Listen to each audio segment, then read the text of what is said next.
Everyone tells you the same story about life. Build connections, meet more people, expand your network, stay socially active. It sounds like the ultimate formula for happiness, but there's a quiet group of people who slowly start doing the opposite. They stop attending every gathering, they reply less often in group chats, they stop chasing plans that never really happen, and strangely, they don't feel lonely. In fact, many of them feel calmer than they ever did before. Here's something fascinating. Research in the field of social psychology consistently shows that most people's social circles naturally shrink as they get older. It's not always because of conflict or drama. Often, it's because people start becoming more intentional with their time, energy, and emotional space. What once felt like losing friends slowly starts feeling like gaining clarity. So the real question becomes, why do some people start quietly reducing the number of people in their lives? And more importantly, what kind of psychology is behind it? Let's talk about a few types of people who slowly begin shrinking their circle. If you've ever stepped back from friendships without making a big announcement, there's a good chance you'll recognize yourself in one of these. Type 1, the energy protector. At some point in their life, the energy protector noticed something most people ignore. Not every interaction leaves you feeling better. Some conversations feel heavy, some friendships feel draining, some people bring chaos wherever they go. And the energy protector started paying attention to a simple question. How do I feel after spending time with this person? Because the truth is, emotional energy works like a battery. Some people recharge you, others slowly drain you without you realizing it. Psychologists call this emotional contagion, the idea that we subconsciously absorb the moods and energy of the people around us. Negative people don't just complain, they transfer their stress. The energy protector realized that constantly being around negativity was quietly affecting their own mental state. So they made a decision. Not loudly, not dramatically. They simply started limiting access, less time with draining people, more time alone or with the few people who actually made life feel lighter.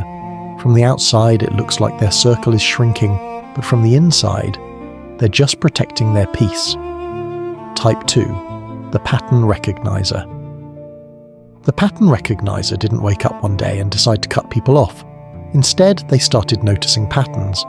They noticed who only called when they needed help, who disappeared when things got difficult, who celebrated their failures more than their successes. At first they ignored it. Most people do, because we're taught to give people the benefit of the doubt. But over time, the patterns became impossible to ignore. One person always cancelled last minute, another never asked how they were doing, another turned every conversation into a competition. Eventually, the pattern recognizer realized something uncomfortable. Some friendships exist only out of habit, not loyalty, not care, just familiarity. Behavioral psychologists explain that humans stay in familiar social dynamics even when they're unhealthy because our brains prefer predictability. But the pattern recognizer did something different. They stopped rewarding patterns that didn't feel mutual. They stopped over-investing. They stopped trying to fix friendships that only worked in one direction. And slowly, some relationships disappeared on their own. Not because they ended them, but because once the imbalance stopped being carried, there was nothing left holding it together. Type 3, the identity shifter. This one is deeper, because it's not about toxicity or imbalance, it's about personal evolution. Think about who you were 5 years ago. Different interests, different priorities, different goals. Maybe you used to love late nights and constant social plans. Maybe your conversations revolved around things that don't excite you anymore. As people grow, their identity slowly shifts. Psychologists call this identity development, the natural process where our values, beliefs, and goals change over time. And here's the uncomfortable truth. Some friendships were built around a version of you that doesn't exist anymore. Not in a bad way, just in a past version of life. The identity shifter doesn't hate those friends. In fact, they often appreciate the memories deeply. But they also recognize something important. Some people were meant for a chapter, not the entire story. So instead of forcing the friendship to stay the same, they let it slowly evolve or fade. Not out of rejection, but out of honesty. Type 4, the time investor. Time is the one resource nobody gets more of. And at some point, the time investor truly understood that. A famous concept in social psychology called Dunbar's number suggests that humans can only maintain a limited number of meaningful relationships at once, not hundreds, not even dozens. Real emotional closeness requires time, and time is limited. The time investor realized something simple but powerful. Scrolling through social media, sending occasional messages and reacting to stories is not the same as maintaining a real friendship. Real friendships are built through shared experiences, long conversations, road trips, moments of vulnerability, showing up when it actually matters. Those things take time, a lot of it. And when someone tries to maintain too many relationships, what usually happens is that every connection becomes shallow. So the time investor made a different choice. They stopped trying to keep up with everyone. Instead, they focused deeply on a few people, the ones who mattered most. From the outside, it might look like they have fewer friends, but the friendships they kept are stronger than ever. Because instead of spreading their attention thin, they invested it fully. Type 5, the boundary builder. The boundary builder didn't always have boundaries. In fact, for a long time they were the opposite. They were the one who always said yes. Yes to last-minute plans, yes to emotional dumping, yes to helping everyone, even when they were exhausted.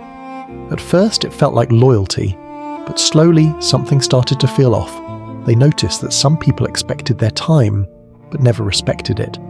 Some friends crossed lines again and again. Some conversations left them mentally drained for hours afterward.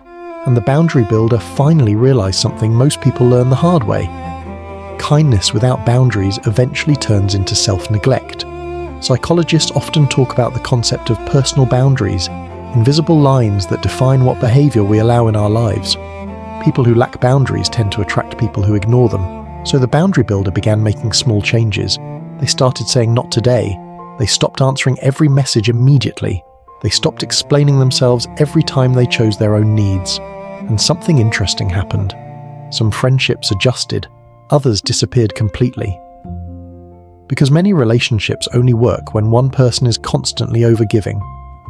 The boundary builder didn't shrink their circle on purpose. They simply stopped stretching themselves to fit into everyone else's expectations. And the people who respected that stayed. Type 6. The peace seeker. The peace seeker reached a point where drama stopped feeling entertaining. It started feeling exhausting. You know the kind of dynamics they quietly stepped away from. Friends who constantly gossip about others. Group chats filled with arguments and passive-aggressive comments. People who turn every situation into unnecessary tension. At some stage in life, the peace seeker realized something simple. Not every battle deserves your energy.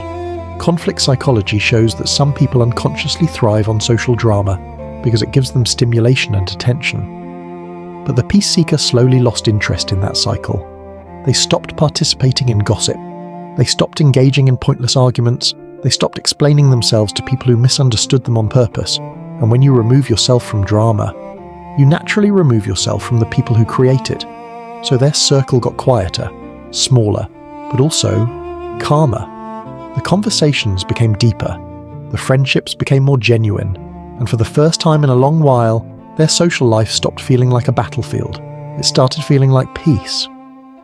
The hidden truth about shrinking social circles. Here's what all these types have in common. They stopped treating friendship like an obligation.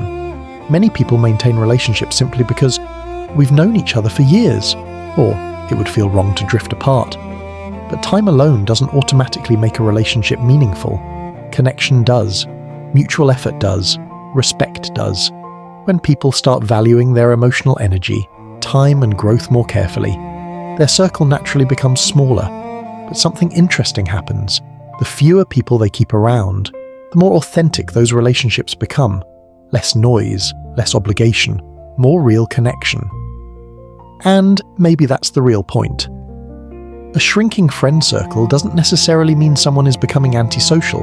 Sometimes it means they're becoming more intentional, more aware of their boundaries, more selective about the energy they allow into their life, and more focused on relationships that truly matter. So if you've ever noticed your circle getting smaller, maybe it's not something to worry about. Maybe it's simply a sign that you're becoming more honest about what friendship actually means. So now I'm curious, which one sounds the most like you? The energy protector who guards their peace? The pattern recognizer who noticed imbalance? The identity shifter who grew in a different direction? Or the time investor who focuses deeply on a few people? Let me know. Because understanding these patterns is really just another way of understanding ourselves. Share your experience in the comments, and if you found this video helpful, don't forget to like, subscribe, and turn on notifications for more psychology-based content.